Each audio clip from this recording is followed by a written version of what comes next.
हरे कृष्णा। सबका बहुत बहुत हार्दिक स्वागत अभिनंदन आज के इस हमारे साप्ताहिक भागवत कथा के कार्यक्रम में। सबको सुनाई दे रहा है या ठीक से? क्योंकि पीछे से काफी बैकग्राउंड म्यूजिक चल रहा है, ठीक है। कीर्तन के हम लोग खोल देंगे ताकि थोड़ा कीर्तन भी सुन लें वो लोग। हरे कृष्णा।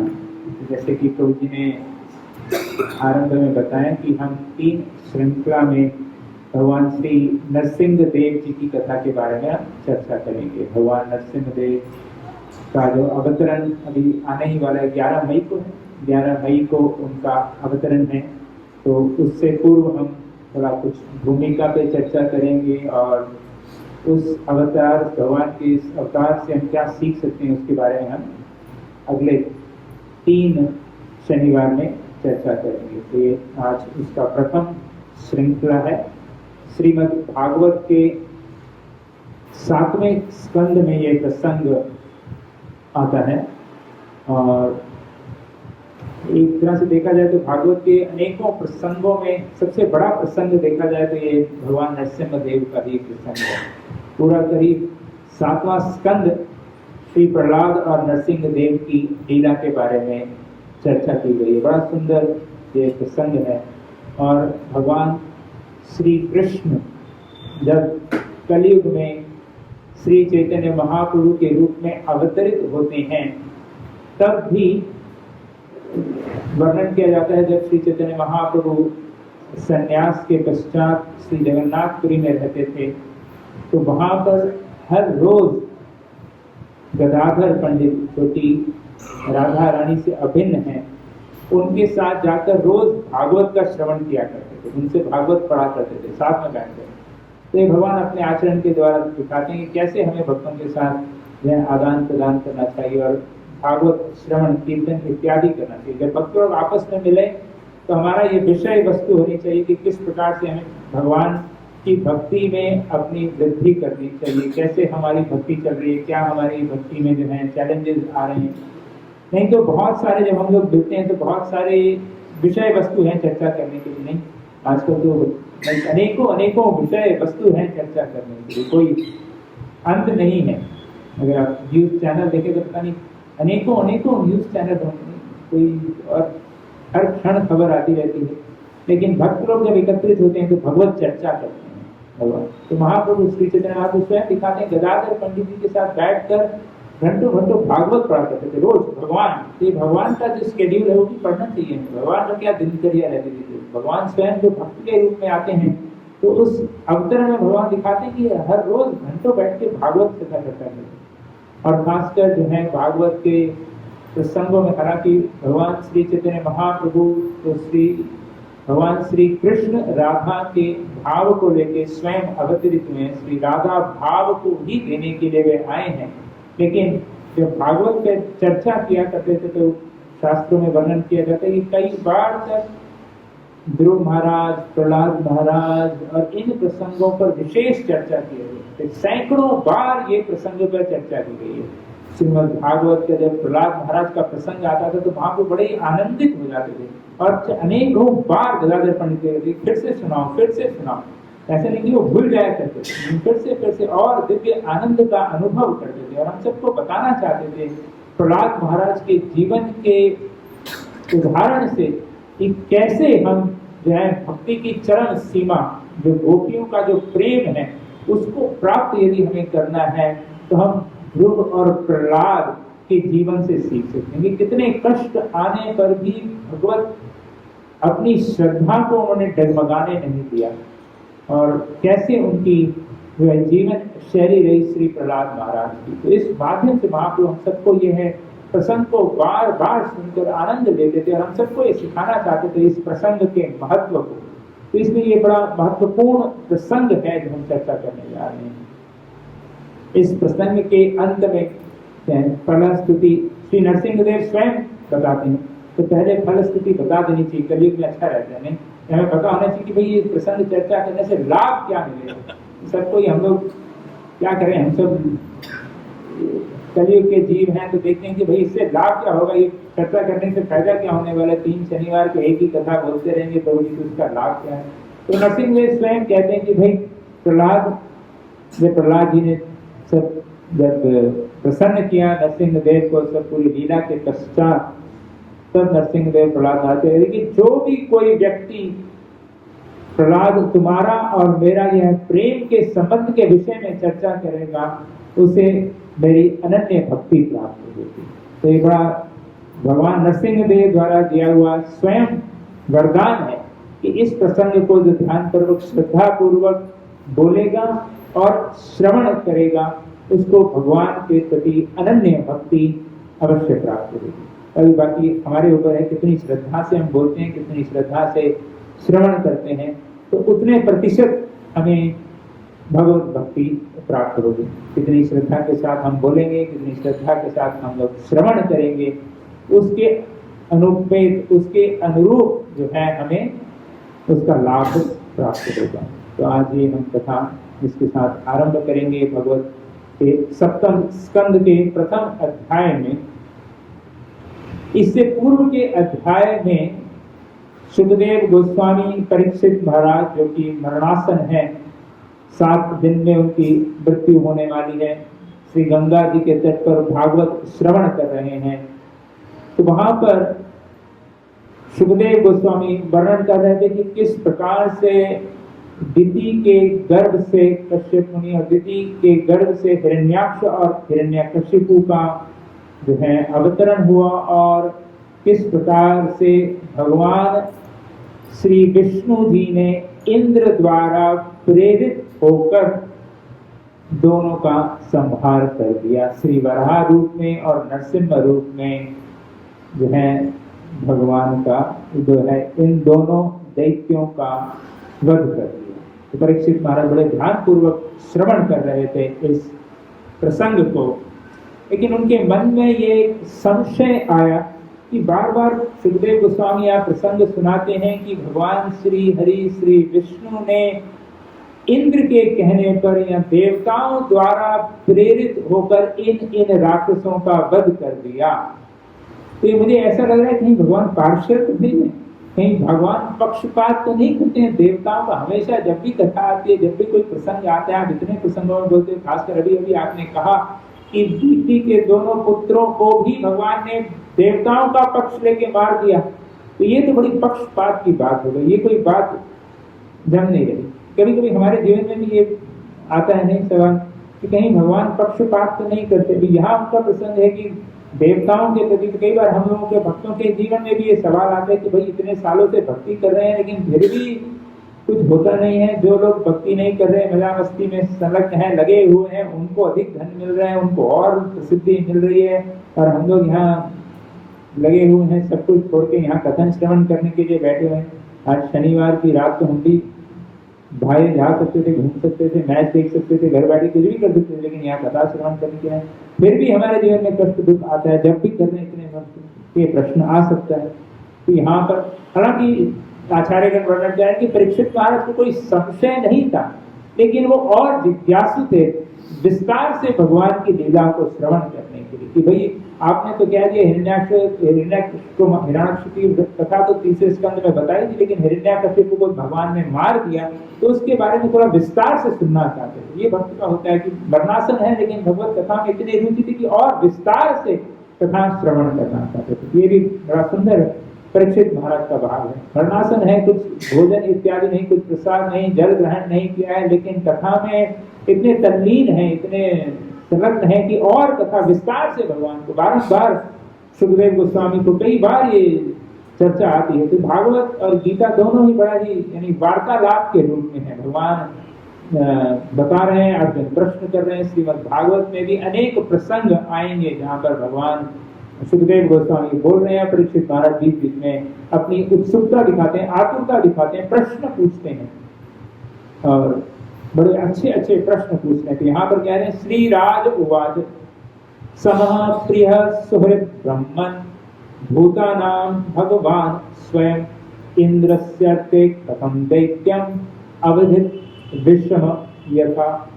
श्री राज उवाच, परीक्षित महाराज कह रहे कि समः नहीं, भगवान तो सम है। हमने सुना है आपके कथाओं में, इतना सुना है कि भगवान तो सम है, प्रिय है सबको, सुहृद है। सुहृद अर्थात सब व्यक्तियों को सर्वोपरि लाभ देने वाले हैं, सबके निकटतम है। सुहृद सर्वभूतानां, भगवान स्वयं तो सम है, सबके समान है, सबको प्रिय है, सबके सुहृद हैं, जो सबका लाभ ही करते हैं। भूतानां भगवान स्वयं।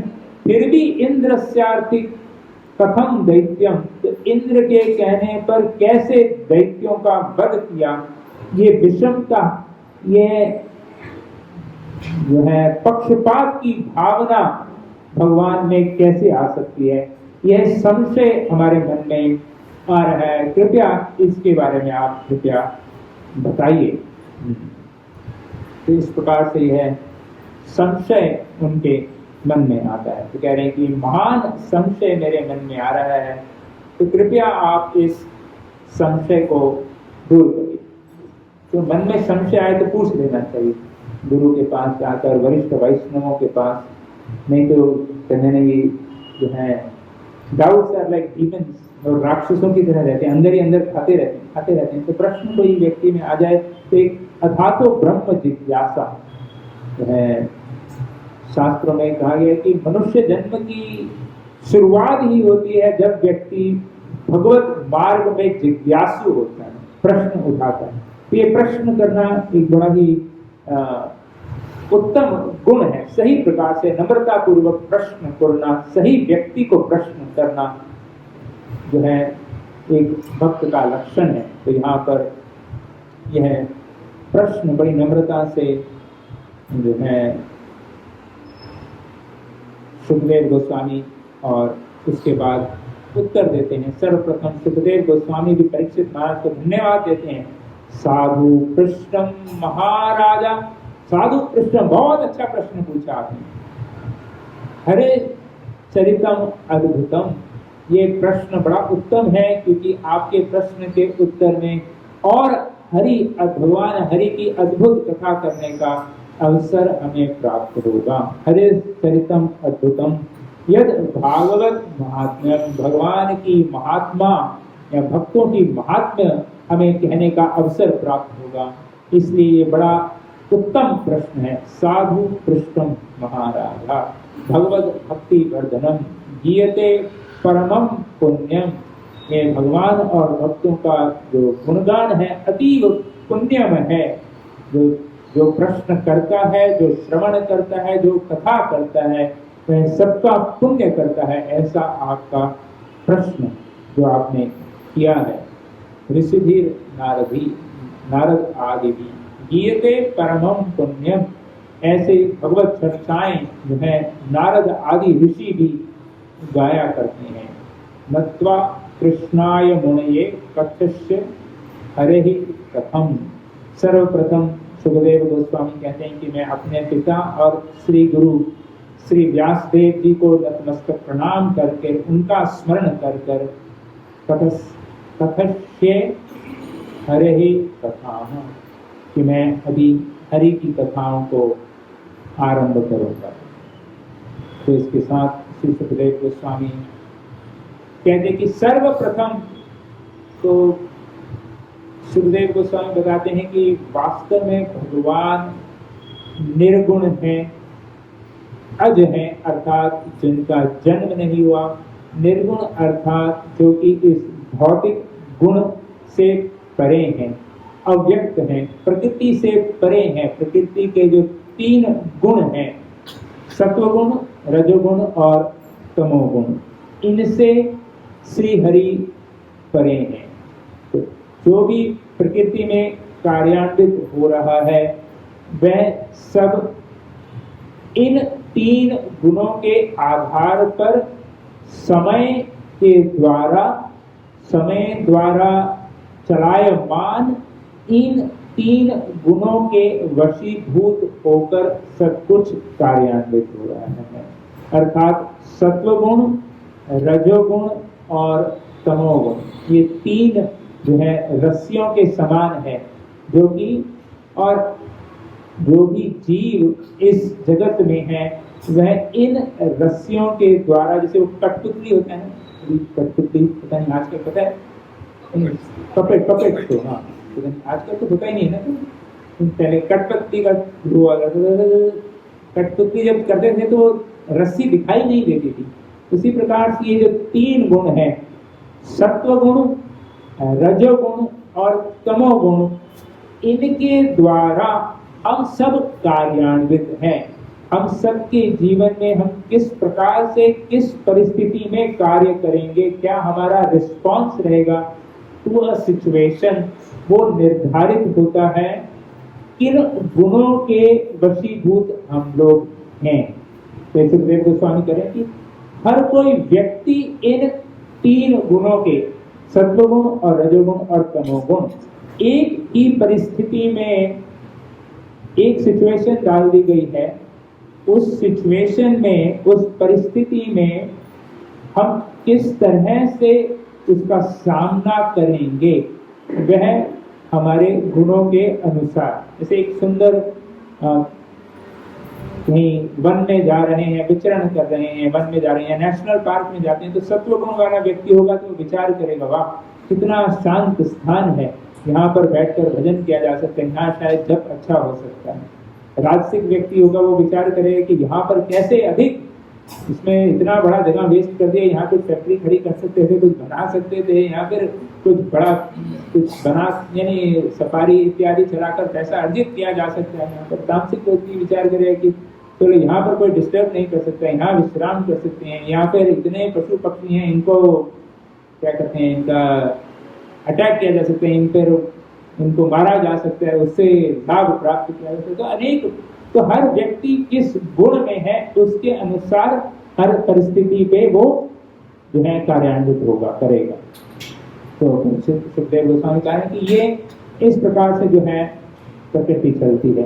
परंतु भगवान शास्त्रों में वर्णित है कि वह 3 गुणों के परे है, इनके नियंता है, सत्वगुण, रजोगुण और तमोगुण से परे हैं, निर्गुण है, प्रकृति ही परह, इन प्रकृति के गुणों से परे है।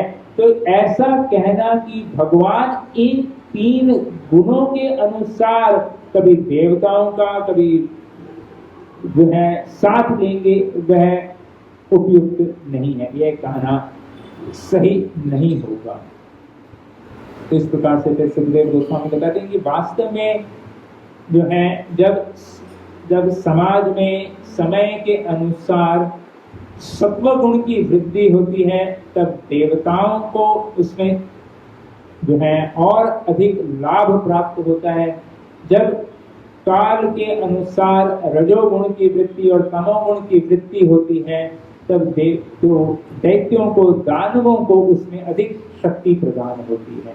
तो इसमें यह कहना कि भगवान उनको जो है पक्षपात कर रहे हैं देवताओं का, ये कहना सही नहीं होगा, क्योंकि हर कोई जो है इन 3 गुणों के अनुसार, समय के अनुसार किस गुण में वृद्धि होती है उसके अनुसार कार्यान्वित कर रहा है।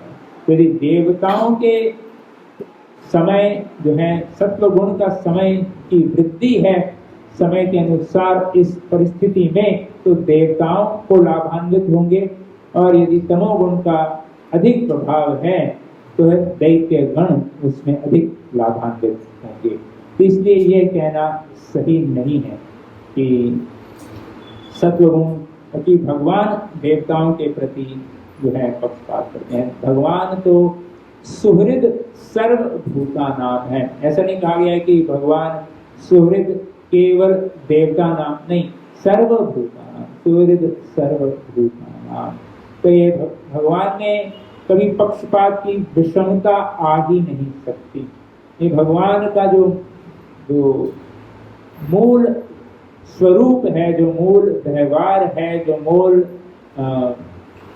क्या बोलते हैं, जो एक विचार है, वह केवल यही है, सुहृद सर्वभूतानाम, सब जीवों का हित करना, वही एकमात्र उनका जो है स्वभाव है। उनका स्वभाव ही है सब जीवों को लाभान्वित करना, सबको लाभ प्रदान करना। तो मतलब वो कभी किसी भी जीव के लिए घाटे का सौदा कर ही नहीं सकते। इस प्रकार से सुखदेव गोस्वामी वर्णन करें कि ऐसा कभी हो ही नहीं सकता कि भगवान का कोई कार्य या भगवान के नियंत्रण में प्रकृति का कोई भी कार्य इस प्रकार से हो जिससे उस व्यक्ति का नुकसान हो। तो इस प्रकार से जो है भगवान का जो हृदय है, जो भगवान का हृदय इतना विशाल है। हालांकि हम सब विद्रोह करके इस भौतिक जगत में आए हैं, लेकिन भगवान का ऐसा परम कल्याण का उनका जो भाव है, स्वरूप है, स्वभाव है कि वह कभी भी किसी भी समय, किसी भी क्षण, किसी भी परिस्थिति में चाहे कितनी भी कोई गाली क्यों ना दे दे भगवान को, भगवान उनका नुकसान कर ही नहीं सकते। इनका स्वभाव ही नहीं। एक बार एक ब्राह्मण थे, जैसे पहले हुआ करता था कि भोजन करने से पहले गृहस्थ लोग अपने जब भी भोजन करने के लिए बैठते थे तो आवाज देते थे, भाई कोई है, किसी को भूख लगी है तो आ जाओ आ जाओ। ये आजकल तो संभव नहीं है, कोई घर के बाहर चला है। पहले तो लोग करेंगे ये क्यों बुला रहा है अभी खाने के लिए, फ्री में क्यों भोजन दे रहा है, कुछ तो गड़बड़ है, कुछ विषमता होगी, कुछ होगा इसमें। पर एक समय की बात है, ये कथा है कि इस प्रकार से जो है ब्राह्मण ने बुलाया और ब्राह्मण आए, कुछ जो भी थे वहाँ पर आए, प्रसाद के लिए लेकर गए और एक और व्यक्ति आए और उसके पश्चात ब्राह्मण ने धन्यवाद दिया कि भाई आप हमारे घर आए, हमारे घर आके प्रसाद स्वीकार किया, हम आपके बहुत बहुत धन्यवाद, आभारी, भगवान के बहुत आभारी हैं कि आपको भेजा उन्होंने प्रसाद के लिए हमारे घर पर। तो ब्राह्मण, वो व्यक्ति कहने लगा वो ब्राह्मण से कि भैया हम कोई भगवान पे विश्वास नहीं करते, हम तो यहाँ घूम रहे थे, आपने पुकारा हम आ गए। तो ब्राह्मण बड़े दुखी हो गए, भाई ऐसे आज तो हमने इस नास्तिक को भोग लगा दी, प्रसाद खिला दिया, ये तो भगवान में विश्वास ही नहीं रखते, तो भगवान से प्रार्थना कर रहे थे कि भाई भगवान आज हमसे गलती हो गई, हमने तो आपके जो है नास्तिक को भोग लगा दिया, प्रसाद खिला दिया। भगवान कहते कि भाई हम तो इतने सारे नास्तिक को रोज प्रसाद खिला रहे हैं, भगवान खिला रहे हैं, कोई बात नहीं। ये भगवान का भाव है, हम सब विद्रोह करके आए भगवान से। वास्तव में हम सब सुनने में बुरा लगेगा कि हम सब, तो हम सबको दंड मिलना चाहिए एक्चुअली, वास्तव में बहुत दंड देना चाहिए, कोई विद्रोह करके आए। और भगवान जो है परमात्मा के रूप में सबके हृदय में व्याप्त होकर खाली राह देख रहे हैं कि हम कब उनकी ओर मुड़ेंगे और देखेंगे।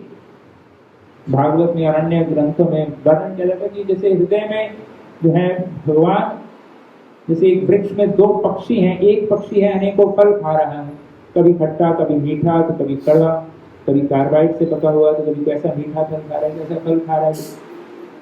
और भगवान और दूसरा पक्षी राह देखता रहता है कि ये मेरी तरफ कब देखेगा, कभी कड़वा, कभी जीवन में बुरे दिन, तो कभी अच्छे दिन, तो कभी खट्टे, तो कभी मीठे, अनेक प्रकार के हमारे कर्म के अनुसार हम भोग स्वीकार कर रहे हैं। लेकिन भगवान जो है हर परिस्थिति में हमारी राह देख रहे हैं कि भाई आज तो ये मुड़कर देखेगा, आज तो ये मुड़कर देखेगा, कभी तो मुझसे एक प्रेम करेगा। तो ये भगवान जो है, जो फिल्म में होता है ना, हीरो बोलता है कि वो जिधर जा रही है तो पीछे मुड़ेगी तो मतलब प्रेम करती है मुझसे, नहीं मुड़ी तो सीधा चलेगी। तो भगवान भी वेट कर रहे हैं कि ये कब मुड़ेंगे, कब ये जीव मुड़ेगा, राह देख रहे हैं। चलो कोई बात नहीं, मनुष्य जीवन में नहीं, अगले जीवन में हर एक को वेट करते जा रहे हैं। जो भी जीवन हमें मिलता है हमारे कर्म के अनुसार, मृत्यु के पश्चात जो भी जीवन हम प्राप्त होता है उसमें लगे रहते हैं, भगवान पीछे देखते रहते हैं, साथ साथ चलते हैं। कोई भी जीवन, यदि हम कीट का जीवन लेते हैं, कुत्ते का जीवन लेते हैं, बिल्ली का जीवन लेते हैं, उसमें भी परमात्मा के रूप में भगवान हृदय में बैठे हैं। ऐसा नहीं कि छोड़ दिया कि चलो यार इतना गंदा है तो इसमें क्यों जाना, नहीं, कीड़े के जीवन में, कीड़े में भी भगवान हृदय में हमारे सबके उस रूप में भी आगे बैठे।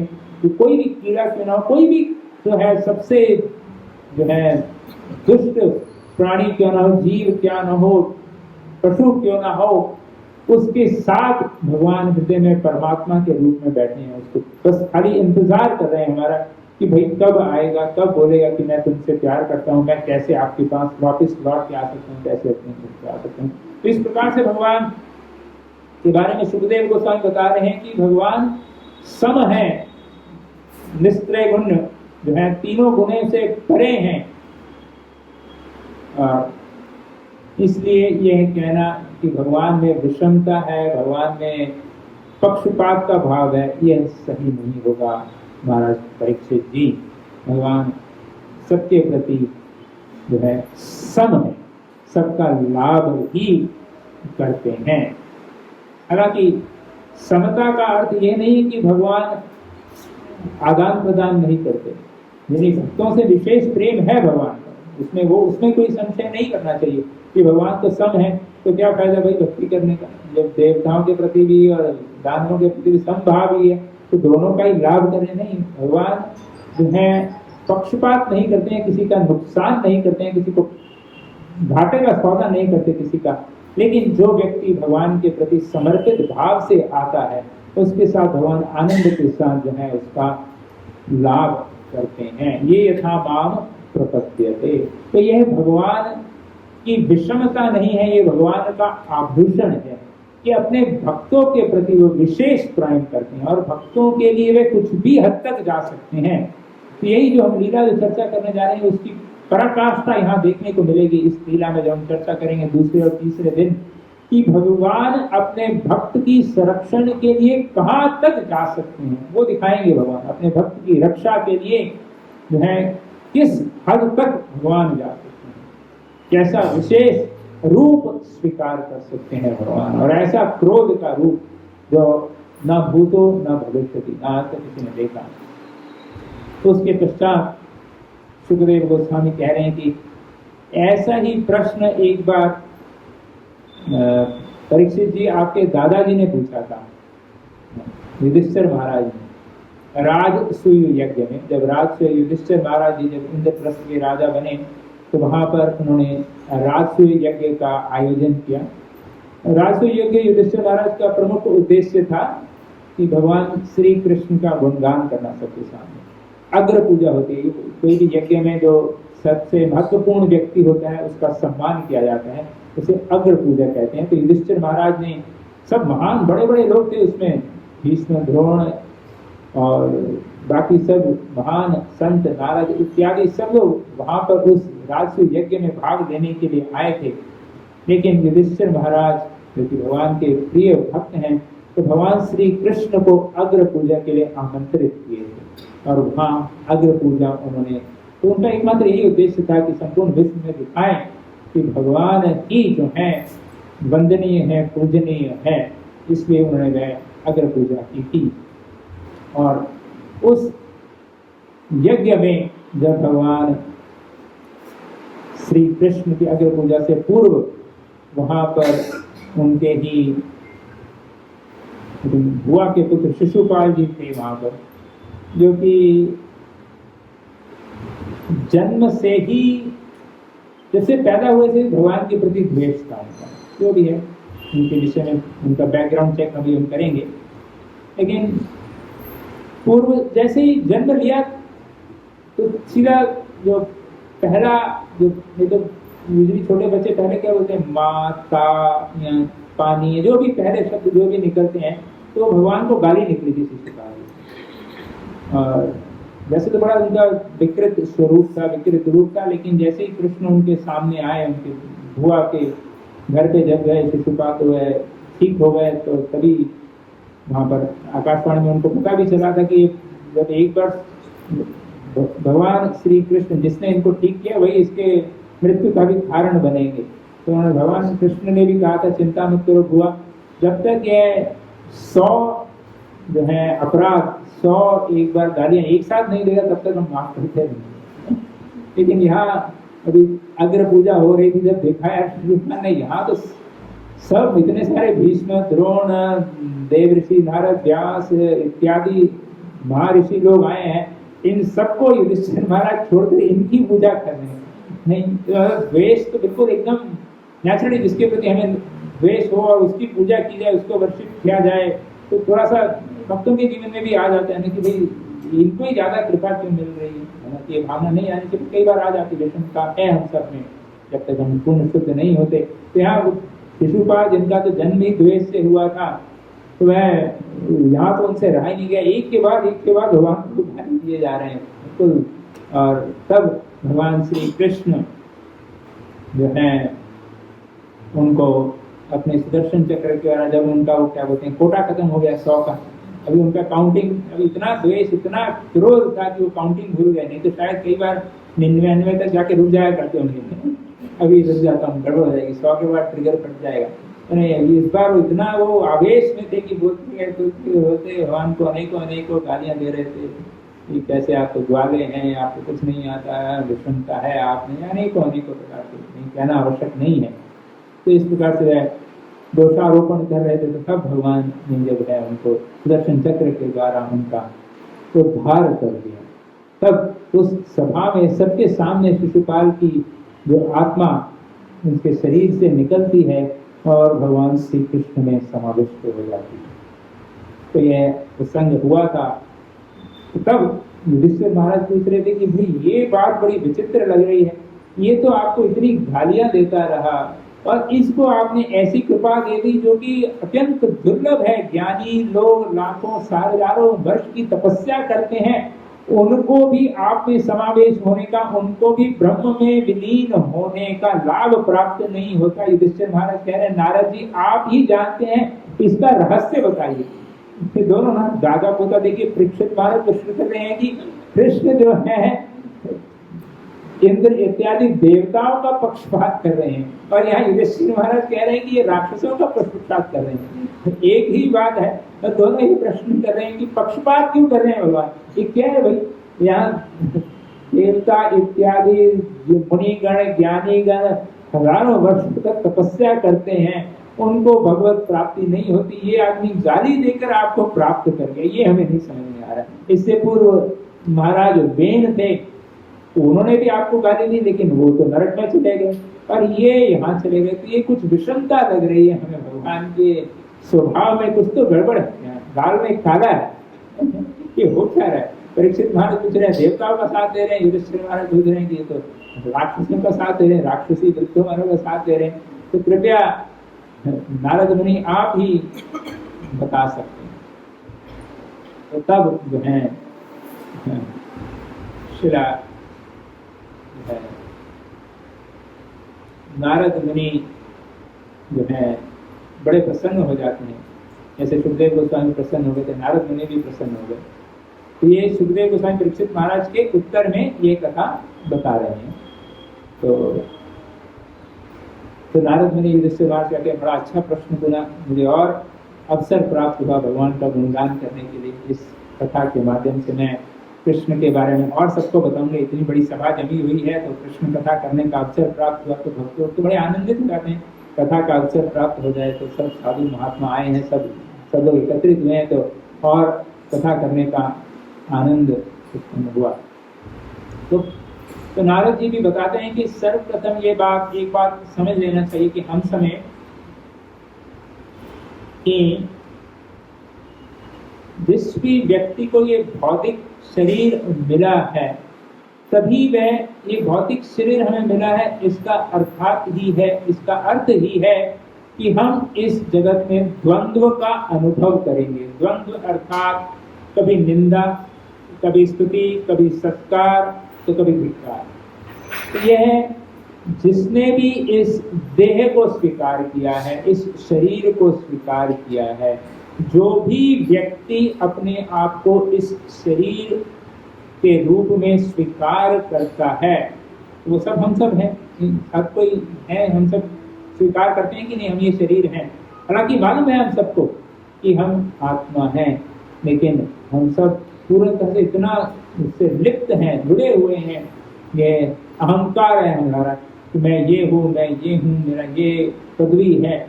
इस प्रकार से जब तक ये है, नारद मुनि कह रहे युधिष्ठिर महाराज को, तो निंदा, स्तुति, सत्कार, तिरस्कार ये हमारे जीवन में आएगा ही। जब तक हम इससे परे नहीं होते तब तक नहीं संभव है इससे परे होना। परंतु नारद मुनि कह रहे हैं कि भगवान जो आपके समक्ष खड़े हैं, साक्षात श्री कृष्ण, श्री हरि, वह देही नहीं है, उनका शरीर आध्यात्मिक शरीर है। वह किसी जो है निंदा, स्तुति, सत्कार, तिरस्कार से प्रभावित नहीं होते, क्योंकि वह ये शरीर नहीं, उनका शरीर हमारे जैसा ये द्वंद्व में पड़ा हुआ शरीर नहीं है, उनका शरीर दिव्य शरीर है, इन सब से वह परे हैं। तो इसलिए भगवान को निंदा स्तुति इससे कुछ फर्क नहीं पड़ता, इससे लाभ नहीं होता कि भगवान की कोई निंदा कर रहा है तो भगवान दुखी हो जाएंगे और उसको श्राप दे देंगे, या कोई स्तुति करेगा भगवान की तो उससे प्रसन्न होकर भगवान, कोई किसी का गुणगान करेगा तो चार क्या बोलते हैं ऑफिस में या कॉलेज में करते हैं ना, मस्का मारना बोलते। ऐसा नहीं है कि भगवान को कोई मस्का मार देगा तो भगवान उसका साथ ले लेंगे और राक्षस में भगत कर देंगे, या फिर कोई भगवान को क्या बोलते हैं टांग खींच के गुस्सा दिलाना और भगवान क्रोधित हो जाएंगे और देवताओं पर लाभ, या इस प्रकार से तो नहीं, भगवान में विषमता आ ही नहीं सकती। नारद मुनि बता रहे हैं विश्व महाराज को कि ऐसा मत सोचिए कि वो गाली दे रहे थे तो भगवान उससे क्रोध कर उसको मार दिया, नहीं, ये उसके उद्धार के लिए, जैसे मैंने पहला चर्चा किया कि भगवान सब जीवों का उद्धार ही चाहते हैं। यदि भगवान ने उनको मारा शिशुपाल को, वो भी उसके लाभ के लिए था, और यदि किसी को बचाया तो वो भी उसी के अल्टीमेट लाभ के लिए है। तो भगवान ने बड़ा सुंदर इस सृष्टि की रचना की गई है इस प्रकार से कि जो कर्म का जो सिद्धांत बनाया गया है उसके पीछे की जो धरोहर है, जो उसका बेसिस वो है कि कैसे जीव अपने मूलभूत स्वरूप में स्थित हो जाए सबसे फास्टेस्ट, सबसे अधिक। तो ये जो पूरा जो प्रोग्राम लिखा गया है, जो लॉ ऑफ कर्मा का जो कोडिंग की गई है, पूरा पता नहीं शुड बी मिलियंस या billions of lines of code होगा जो भी लिखा गया होगा, तो उसका जो बेसिस है, बेसिस ऑफ दैट कोड जो लिखा गया है is that whatever the reaction comes that leads a soul closer to God. तो that's the whole design of the code. ये जो कर्म का जो सिद्धांत का जो निरूपण किया गया है वो उस प्रकार से किया गया है कि यह जो भी हमें कर्म का जो रिएक्शन आएगा वो हमें भगवत सम्मुख करेगा। हालांकि वो कई बार वो प्रतीत नहीं होता, हमें समझ में नहीं आएगा कि ऐसा कैसे हो रहा है, भाई यहाँ तो थप्पड़ पड़ रहा है, यहाँ तो मुझे लात पड़ रही है, लेकिन यदि उसके पीछे का पूरा पीछे का कोड यदि अगर हम समझें, जो शास्त्रों में दिया गया वो ये गया कि कैसे उसको जो है और जीव भगवान के पास आए। तो कई बार माता को भी बच्चे को सिखाने के लिए मारना भी पड़ता है ना, कई बार बच्चे तंग करते हैं, तो सबने अनुभव किया है, हम जब बच्चे थे तो मार भी खाई है सबने, लेकिन उस मार के पीछे भी एक माँ का प्रेम होता है। उसी प्रकार से भगवान की भी जो लात पड़ती है, जो कई बार जो हम अनुभव करते हैं अपने कर्मों के अनुसार, तो उसके पीछे भी भगवान का अति विशेष जो है प्रेम है।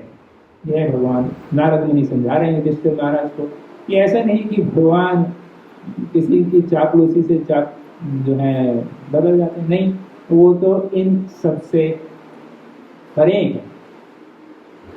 और कह रहे हैं कि वास्तव में कोई भी व्यक्ति, नारद मुनि कह रहे हैं कि किसी भी तरह भगवान का स्मरण करता है, भगवान का चिंतन करता है तो उसको लाभ मिलता है, अति लाभ प्राप्त होता है। तो यहाँ नारद मुनि की बड़ी सुंदर भाव है, उनकी नम्रता आ रही है कि शिशुपाल जो द्वेष वक्त इतना भगवान का चिंतन कर रहे थे हमेशा, इसलिए ऐसी सदगति प्राप्त हुई कि किसी भी तरह से जो है भगवान का चिंतन करे तो सदगति प्राप्त होती है। तो नारद मुनि कहते हैं तस्माद् वैर अनुबंधेन निर्वैरेण भयेन वा स्नेहात् कामेन वा युञ्जात् कथंचिन न इक्षुते पृथक्। यदि वैर के साथ, निर्वैर भक्ति के साथ, भय के साथ, स्नेह के साथ किसी भी तरह भगवान का यदि चिंतन करो तो वे लाभ करेगा। तो ये भगवान का, जैसे मैंने चर्चा किया कि ये भगवान का स्वरूप है, स्वभाव है, कैसे भी भगवान के पास हम जाएं तो वह लाभ ही होगा। लाभ किसी भी तरीके से, चाहे भगवान को गाली देने के लिए भी यदि कोई जाए,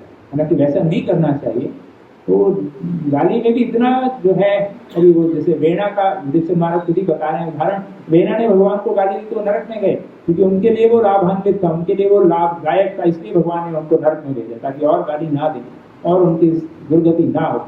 यहाँ पर लेकिन बता रहे हैं नारद मुनि कि यहाँ पर वो इतना जो है, भगवान के शिशुपाल हमेशा यही चिंता रहता था कि इसकी टांग खींची है, कैसे इनका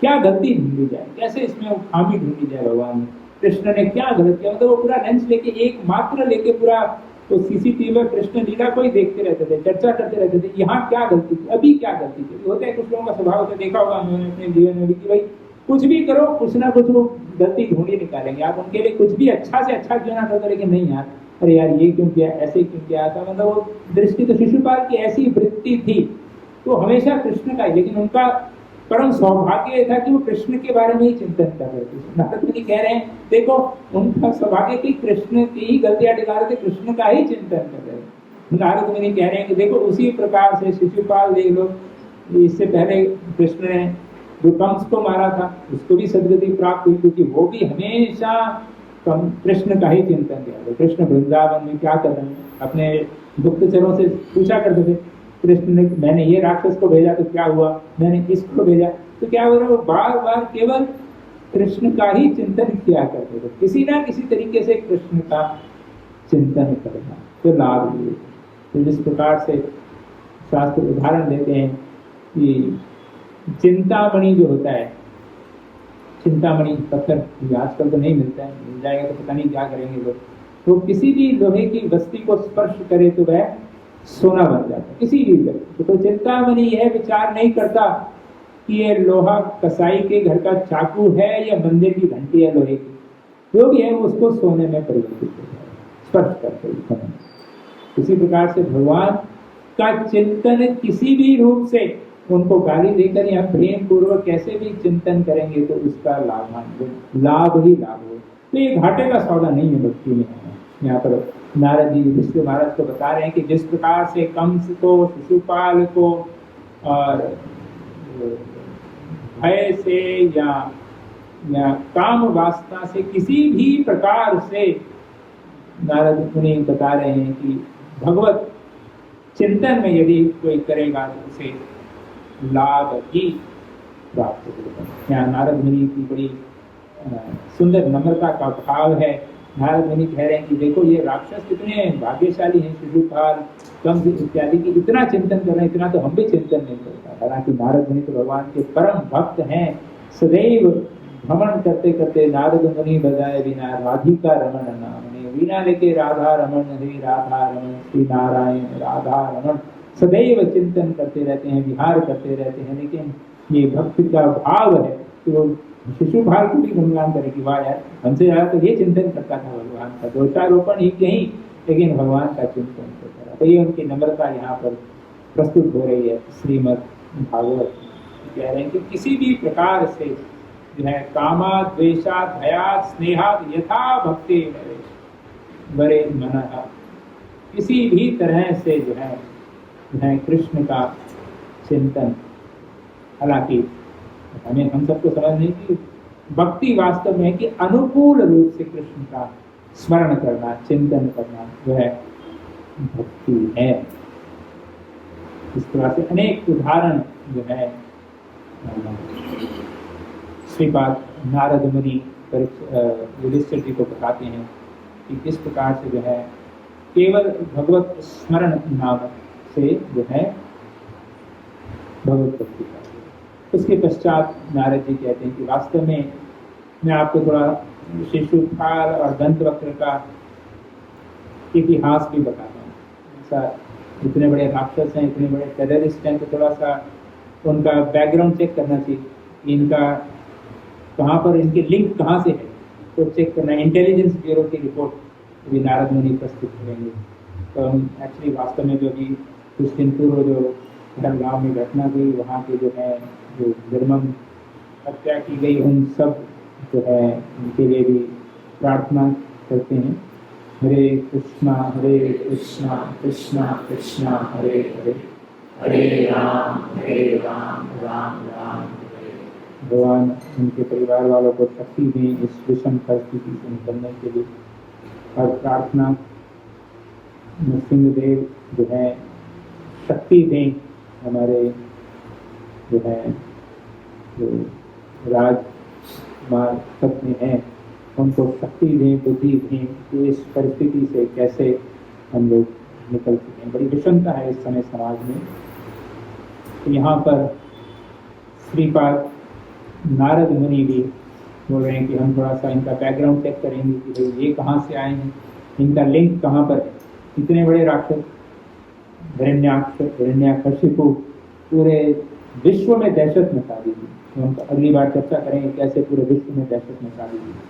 तो जिससे महाराज बता रहे हैं कि नारद मुनि बता रहे हैं कि एक बार की बात है जो है ब्रह्मा जी के सर्वप्रथम तो 4 पुत्र थे, 4 कुमार सनक, सनंदन, सनातन और सनत कुमार विहार कर रहे थे सब स्थान में। और वह भ्रमण करते करते भगवान श्री विष्णु जी के विष्णु लोक वैकुंठ में पहुंचे। भगवान के भक्तों के पास जो है बिल्कुल क्या बोलते हैं नारद मुनि इत्यादि भगवान के भक्त जो हैं भगवान द्वारा प्रेरित विचरण करते हैं। आज सुबह ही भागवत हमारे मंदिर में चर्चा हो रही थी कैसे नारद मुनि पहुंच जाते थे। वहाँ मृगारी है, जहाँ भी कोई भक्त ध्रुव महाराज तपस्या करने के लिए गए तो नारद मुनि स्वयं वहाँ पहुँच गए। तो जहाँ भी भगवान के भक्त पुकारते हैं, जहाँ पर भी भक्ति की भावना होती है वहाँ भक्त सहायता करने के लिए प्रकट हो जाते हैं, भगवान द्वारा प्रेरित विचरण करते हैं। उनको कोई वीजा की आवश्यकता नहीं है। ये देखा है ना, एक्चुअली ये सबसे बड़ा पावरफुल पासपोर्ट है। बोलते हैं ना वो जो गणना आती है ना कि ये देश का पासपोर्ट सबसे पावरफुल है क्योंकि यहाँ पर कितने कंट्रियों में फ्री वीजा है। तो कौन से जैसे इस समय कौन सा है पासपोर्ट सबसे पावरफुल? यूएस में जो भी है, यूएस में सिंगापुर में जो भी पासपोर्ट है। लेकिन ये अगर ये भक्त का जो लग जाए ना हमारे पासपोर्ट के ऊपर स्टैंप लग जाए, ये भक्त है, कृष्ण भक्त है, विष्णु भक्त है, ये अगर स्टैंप लग जाए पासपोर्ट, ये अगर पासपोर्ट हमें मिल जाए तो कोई वीजा रिस्ट्रिक्शन नहीं है। नारद मुनि को कोई पूछता नहीं है। कहाँ पर कहीं पे भी किसी भी समय जो है पूरे ब्रह्मांड में कहीं पे भी आ जाते हैं। प्रभुपाद जी ने भी कभी भक्तों ने प्रोग्राम आयोजन किया था तो बहुत कम लोग आए थे, तो भक्त लोग बड़े दुखी थे। तो प्रभुपाद जी ने कहा नहीं आपने देखा नहीं नारद मुनि आए हुए थे वहाँ प्रोग्राम में और देवतागण वहाँ, तो देवतागण भी यानी उनको भी कोई एंट्री नहीं है, कहीं पे भी एंट्री है। मतलब that is the biggest the strongest passport. हम लोगों को प्रयास करना चाहिए ये पासपोर्ट मिल जाए। तो फिर भारत का पासपोर्ट तो रखना ही है संभाल के इस जगत में, पर साथ साथ एक और डुअल सिटीजनशिप अगर कहीं मिल जाए, वो पासपोर्ट मिल जाए, वैष्णव का पासपोर्ट मिल जाए, फिर सब जगह एंट्री मिल जाएगी, कहीं पे भी बिंदास जा सकते हैं कृष्ण भक्त। तो यहाँ चतुष कुमार के पास भी वैष्णव भक्त का पासपोर्ट था। हालांकि उस समय वह निर्विशेष ब्रह्मवादी थे, लेकिन भगवान के भक्त पे उस ब्रह्म भगवान के निर्विशेष रूप से अधिक लगाव था, प्रेम था, आसक्ति थी उनको। तो वह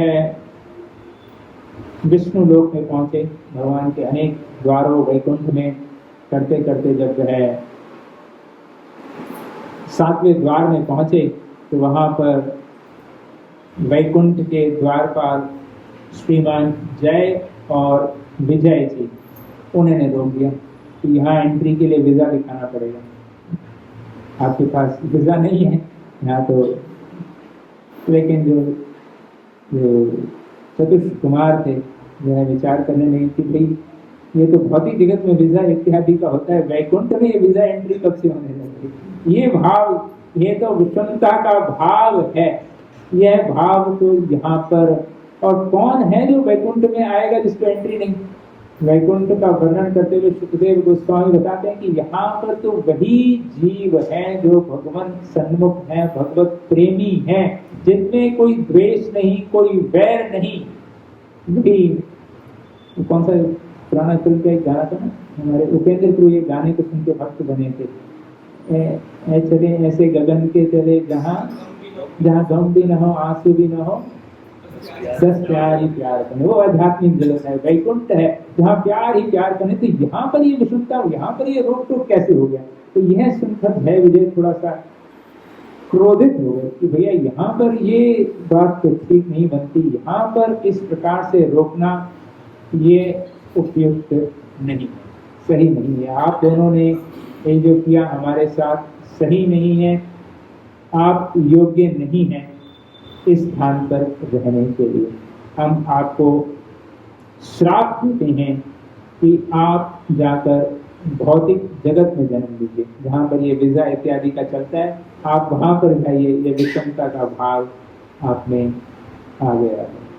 तो दोनों जय और विजय समझ गए उन चतुष्क कुमार की महानता को और नतमस्तक प्रणाम कर दिए। दोनों प्रणाम करके मैं पश्चाताप से प्रार्थना करने के लिए, हमसे क्षमा करिए, हम आपको पहचान नहीं पाए, गलती हो गई। आपका बालक स्वरूप देख के लगा कि कोई बच्चे आ गए घूमते फिरते वैकुंठ लोक में, वहाँ डिस्टर्बेंस करेंगे, वहाँ की कथा चलती रहेगी तो वहाँ कुछ डिस्टर्बेंस हो जाएगी कथा में, कुछ भगवान की सेवा इत्यादि में।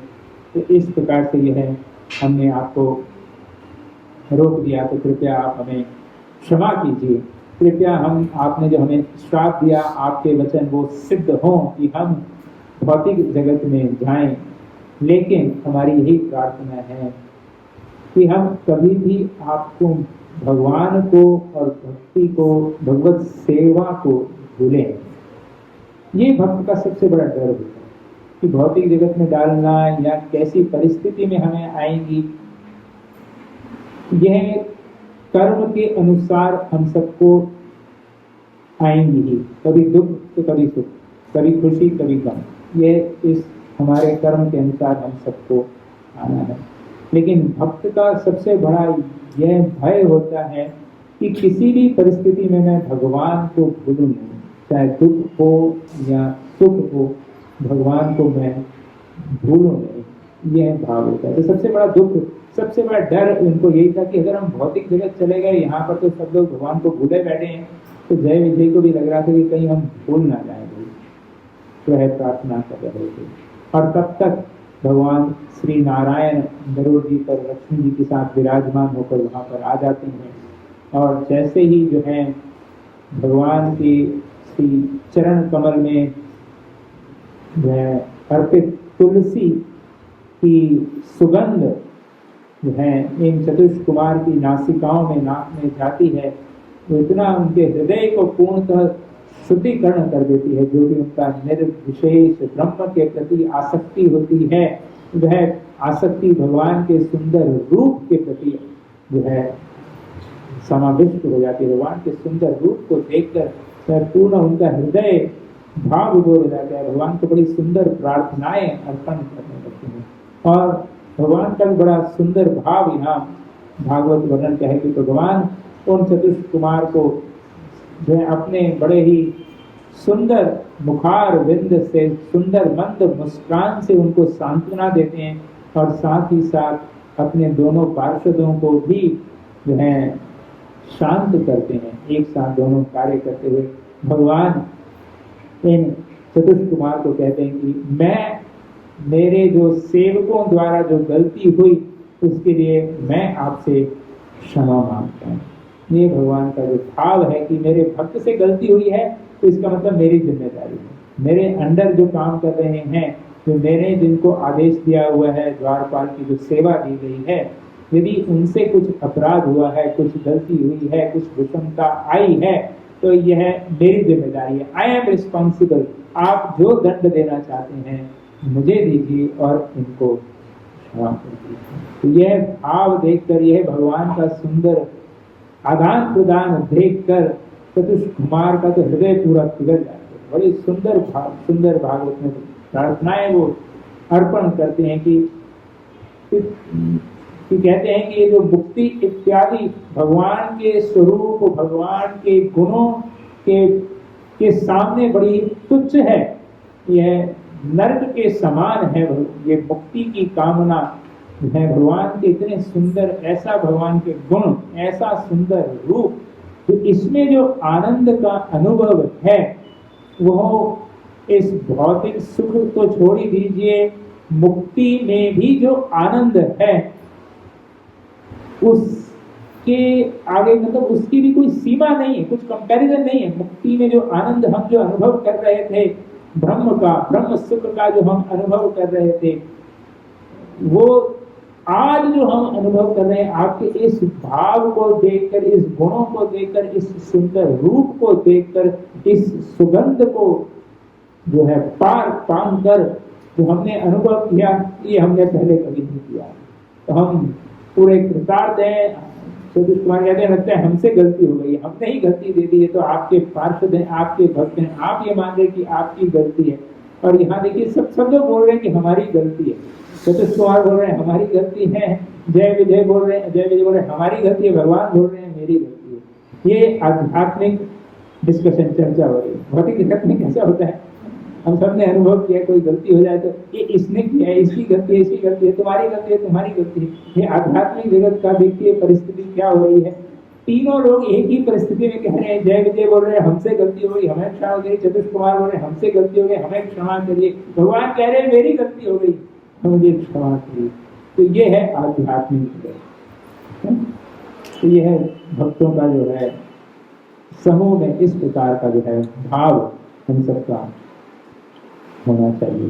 तब भगवान वास्तव में बताते हैं। एक्चुअली सच बताऊं तो ये मेरे द्वारा ही रचा गया था। किसी कारणवश लक्ष्मी देवी थोड़ा कुछ जय विजय से क्रोधित हो गई थी, एक बार उनको भी रोक दिया था, विश्राम कर रहे थे। तो ये मेरी ही कुछ इच्छा थी, उसके प्रति मैं इनके द्वारा श्राप देना चाहता था। और भगवान कह रहे थे कि मेरी भी इच्छा थी कुछ थोड़ा सा कुछ युद्ध इत्यादि किया जाए। भगवान की भी भावनाएं हैं, इच्छा होती है कभी कभी कुछ युद्ध किया जाए, कुछ पराक्रम थोड़ा खेला जाए, कभी कभी होता है, सबको भी इच्छा होती है कि थोड़ा कुछ फाइटिंग स्पिरिट का भी आनंद लिया जाए, वीर रस का भी आनंद का अनुभव किया जाए। तो इसलिए मेरी इच्छा थी। और भौतिक जगत में तो कोई शक्तिशाली है ही नहीं, कोई बराबर का मुकाबला नहीं हो तो मजा नहीं आता। नहीं तो कोई क्या वो रस्टिंग मेनिया में कोई एक बड़ा हो जाए और एक टिंगू सा आ जाए, इसलिए वो वेट लिमिट रखी होती है ना, 50-55 kg से लेके और फिर 60 kg और तो 100 ग्राम भी इधर उधर है तो गड़बड़ हो जाती है। लेकिन यहाँ भगवान ने भी जब भगवान से भी युद्ध करना है, शक्ति करनी है, तो भगवान चाह रहे थे कि अपने कोई पार्षद हो। और भगवान को मेरे रहस्य में कौन आनंद दे सकता है, भगवान के पार्षद ही आनंद दे सकते। तो भगवान बोल रहे ये इसलिए मेरी इच्छा थी, इसलिए मेरे द्वारा ही यह रचा गया था पूरा प्रसंग, आपको लाभ देने के लिए, मेरा आनंद के लिए, लक्ष्मी देवी की इच्छा और जय विजय और कुछ सेवा कर सकें। तो वास्तव में देखा जाए तो यहाँ खड़े होकर बोर तो नहीं होते आध्यात्मिक जगत में, क्योंकि वहाँ कोई सेवा तो है नहीं जय विजय को। एक तरह से मतलब आध्यात्मिक जगत में तो खड़े हैं गेट कीपर के रूप में, वहाँ कोई किसी को रोकना, कोई ऐसा स्कैनिंग वगैरह तो करनी नहीं है, कोई एक्सरे मशीन तो नहीं लगाई है जय विजय ने की सबको टेस्ट किया जाए, सब चेक किया जाए मेटल डिटेक्टर से। नहीं, वहाँ तो सब भगवान के भक्त ही हैं, क्योंकि हमेशा भगवान का गुणगान कर रहे हैं। सुखदेव गोस्वामी इससे पूर्व के श्लोकों में वर्णन करते हैं कि आध्यात्मिक जगत में तो हर कोई भगवत जो है सन्मुख है, भगवान का ही गुणगान कर रहा है सदैव।